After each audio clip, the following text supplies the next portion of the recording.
አርዕስተ ዜና። በደቡብ ኢትዮጵያ ክልል በአካባቢ በሚገኙ የተለያዩ ዞኖች ውስጥ መለስተኛ የመሬት መንቀጥቀጥ መከሰቱ ተሰማ። በሬክተር ስኬል 4.7 ቶን የተመዘገበው የመሬት መንቀጥቀጥ መነሻው በደቡብ ኦሞ ዞን ቱሩሚ ከተማ እንደሆነም ተነግሯል። ዝርዝር ይዘናል።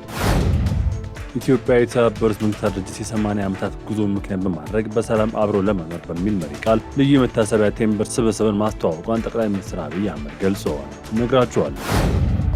በዲሞክራቲክ ሪፐብሊክ ኮንጎ ምስራቃዊ ክፍል የሚገኘው ኡቪራ ከተማ የኤም23 አማጺ ቡድንና የሩዋንዳ ጦር ሰራዊት ቁጥራቸው በውል ያልታወቁ ንጹሐን ዜጎች ላይ ግድያ መፈጸማቸውን ሂውማን ራይትስ ዎች አስታውቀዋል። ድርጅቱ ባወጣው ዝርዝር መግለጫም አማጺያኑ የሩዋንዳ ወታደሮች ወስደዋል ባለው ወታደራዊ እርምጃ ከንጹሐን ዜጎች ግድያ ባሻገር በሴቶች ላይም ጾታዊ ጥቃት መፈጸሙን አመላክተዋል። የአፍሪካ ጉዳያችን ነው።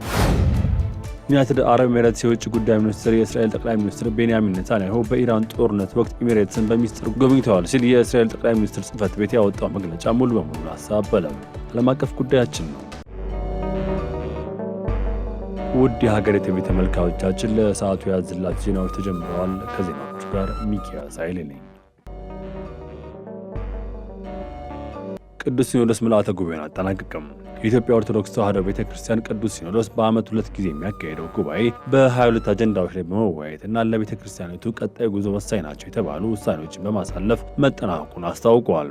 7ኛው ጠቅላላ ምርጫ ፍጹም ሰላማዊ ሆኖ በተረጋጋ መንገድ እንዲካሄድ፣ ለሀገር ሰላም፣ ለሕዝብ አንድነት የሚጠቅም ሁኔታ እንዲጠናቀቅ ቅድስት ቤተክርስቲያን ትጸልያለች ያሉት የቤተክርስቲያኗ ፓትርያርክ ብፁዕ ቅዱስ አቡነ ማትያስ ምርጫው በሁሉም ወገን ለኢትዮጵያ ዘላቂና ሰላም መረጋጋት የሚያስገኝ ሆኖ እንዲፈጸም ቅዱስ ሲኖዶስ በአጽንኦት ያሳስባልን ብለዋል። በሌላ በኩል በመላው ዓለም በደቡብ አፍሪካና በሳውዲ አረቢያ የሚኖሩ ዜጎቻችን ሰብአዊ መብት እንዲከበር፣ የርኅራኄ ምህረት፣ ፍትህ እንዲያገኝ የሚመለከታቸው አካላት ተገቢውን ክትትል እንዲያደርጉ ቅዱስ ሲኖዶስ ሐዋርያዊ ጥሪ ያቀርባል ሲሉም ለ6 ቀናት ሲካሄድ በሰነበተው ቀኖናዊ ጉባኤ መጠናቀቁንም ገልጸዋል።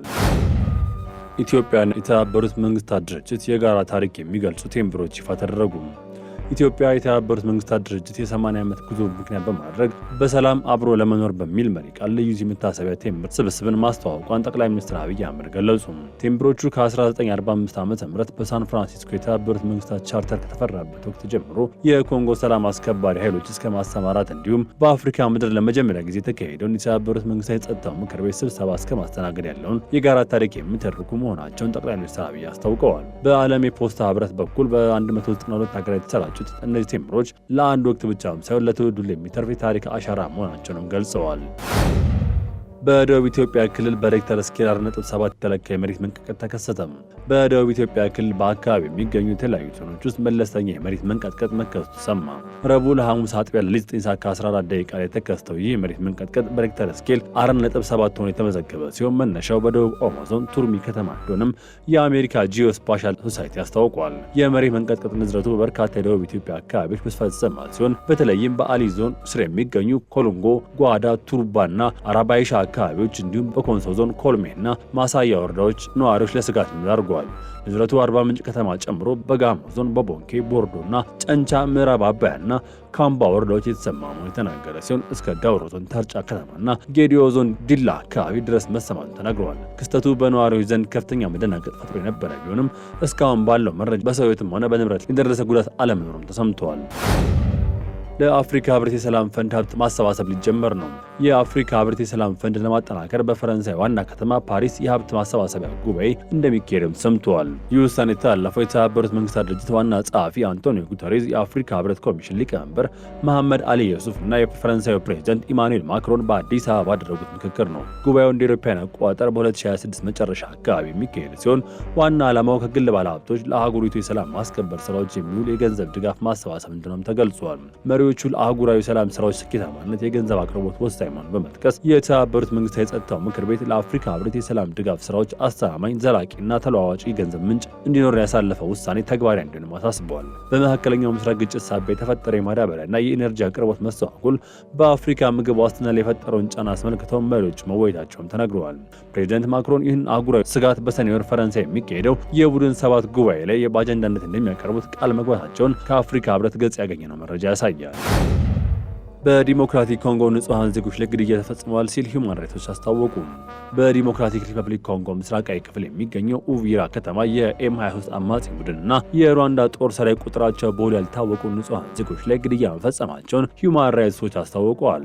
ድርጅቱ ባወጣው ዝርዝር መግለጫም አማጺያኑ የሩዋንዳ ወታደሮች ወስደዋል ባለው ወታደራዊ እርምጃ ከንጹሃን ዜጎች ግድያ ባሻገር በሴቶች ላይም ጾታዊ ጥቃት መፈጸሙን አመላክቷል። ይህ ሪፖርት የወጣው አማጺያኑ በደቡብ ኪቩ ግዛት ስር የምትገኘውን ኡቪራን ለመቆጣጠር በከፈቱት ጥቃት ወቅት የተፈጸመ ጥቃቶችን መነሻ ማድረግ ነው ተብሏል። የኮንጎ መንግስት በበኩሉ ሩዋንዳ በአማጺያኑ በኩል በሉዓላዊነት ላይ ወረራ እያካሄደች ነው በማለት ስትከስ የቆየ ሲሆን አዲሱ ሪፖርትም ለዚህ ክስ ተጨማሪ ማረጋገጫ እንደሚሆን ተገልጿል። ሆኖም የሩዋንዳ መንግስትና ኤም23 አመራሮች የቀረበባቸውን የጦር ወንጀል ክስ ውድቅ በማድረግ ድርጊቱን እንዳልፈጸሙም ተናግረዋል። በአሁኑ ወቅት በአካባቢ በሺዎች የሚቆጠሩ ቀያቸውን ጥለው የተሰደዱ ሲሆን ዓለም አቀፉ ማህበረሰብ በንጹሃን ዜጎች ላይ የደረሰ ያለው ስቃይ እንዲያቆም ተጽዕኖ እንዲያደርግ የሰብአዊ መብት ተሟጋች ጥሪያቸውን እያቀረቡ ይገኛል ሲል የዘገበው ሮይተርስ ነው። ዩናይትድ አረብ ኤሚሬትስና የእስራኤል ሚስጥራዊ ስብሰባ ውዝግብ ፈጠረ።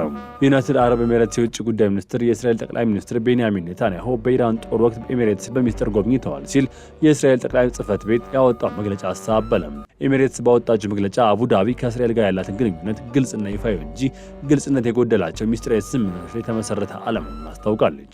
በአንጻሩ የእስራኤል መንግስት ተካሄደው ስብሰባ በሁለቱ ሀገራት ታሪካዊ ስኬት የተመዘገበበት ነው ሲል አውጇል። ምንም እንኳን ኤሚሬትስ ዜናውን ብታስተባብልም ለጉዳዩ ቅርበት ያላቸው ምንጮች ኔታንያሁና ፕሬዚደንት ሼክ መሐመድ ቢን ዛይድ ከኦማን ድንበር አቅራቢያ የምትገኘው አልአይን ከተማ ለሰዓት የዘለቀ ሚስጥራዊ ስብሰባ ማድረጋቸውን ገልጸዋል። በተጨማሪም የእስራኤል የስለላ ተቋም ሞሳድ ኃላፊ ዴሪ ባርኒያ ወታደራዊ እንቅስቃሴዎችን ለማስተባበር ቢያንስ 2 ጊዜ ወደ ኤሚሬትስ ሚስጥራዊ ጉዞ ማድረጋቸውን ተገልጿል።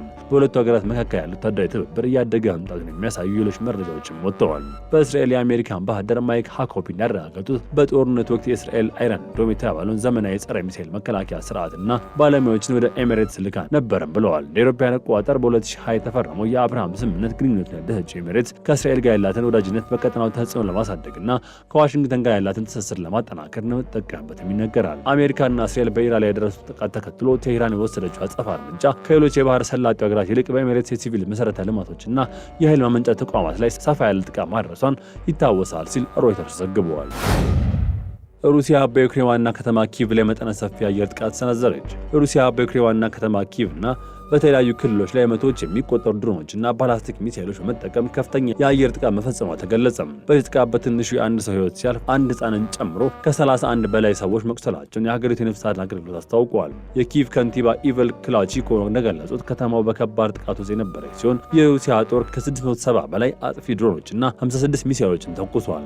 ይህ መጠነ ሰፊ ጥቃት የተፈጸመው በሩሲያና ዩክሬን መካከል ለ3 ቀናት ተደርጎ የነበረው አጭር የተኩስ አቁም ስምምነት ካበቃ በኋላም ነው። ፕሬዚዳንት ቮሎዲሚር ዜሌንስኪ የዓለም አቀፉ ማህበረሰብና አጋር ሀገራት ጥቃቱን በዝምታ ሊመለከቱት አይገባም ሲሉ ጥሪም አቅርበዋል። በጥቃቱ የመኖሪያ ቤቶችና የተለያዩ ህንፃዎች ላይ ጉዳት መድረሱ ተነገረም ሲሆን በአሁኑ ወቅት የነፍስ አድን ሰራተኞች በፍርስራሾች ውስጥ የተረፉ ሰዎችን የመፈለግ ስራ እያከናወኑ እንደሚገኙ የዘገበው ፍራንስ 24 ነው። ውድ የሀገሬ ቲቪ ተመልካቾቻችን ለሰዓቱ ያዘላችሁ ዜናዎች ተጠናቀዋል። ቸር ቆዩ።